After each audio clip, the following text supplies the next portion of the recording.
আজকে হলো বিশ্বকর্মা পূজা, সবাইকে শুভেচ্ছা শ্রদ্ধা এবং ভালোবাসা জানাই বন্ধুরা। তো আমি আজকে আমার বরের অফিসে এসেছি বন্ধুরা। এই যে দেখো বিশ্বকর্মা পূজা করা হচ্ছে, মানে একটু আসতে একটু লেট হয়ে গেছে, সকাল সকাল আসতে পারিনি, একটু কামে ব্যস্ত ছিল। আর ও এই যে আমরা কাকু, কাকু কেমন আছো? পূজা করেছ কাকু? হ্যাঁ হ্যাঁ শুভেচ্ছা। আর দিদি কোথায়? আর এদিকে দিদি বহু সকাল থেকে কাম করেছো, আমি কিচ্ছু করতে পারছি না। আর চলো এদিকে দেখায়। আর আমার হাতে এই যে দেখো প্রসাদ, আমি ওখানে খাবারের জন্য নিয়ে এসি হাতে। আর এই যে সবাই আছে। দিদি হাই বলো, হাই।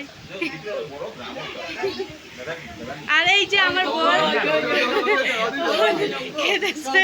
কিশোরী খাচ্ছে, কিশোরী খাচ্ছে। আর দাদা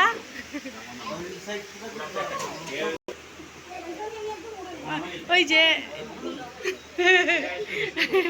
এই যে ভাই দুটো ওদিকে ওই দেখো তো বন্ধুরা, এই যে এখানে সঞ্জয়, সঞ্জয় উঠা, সঞ্জয় উঠা, সঞ্জয়টা তো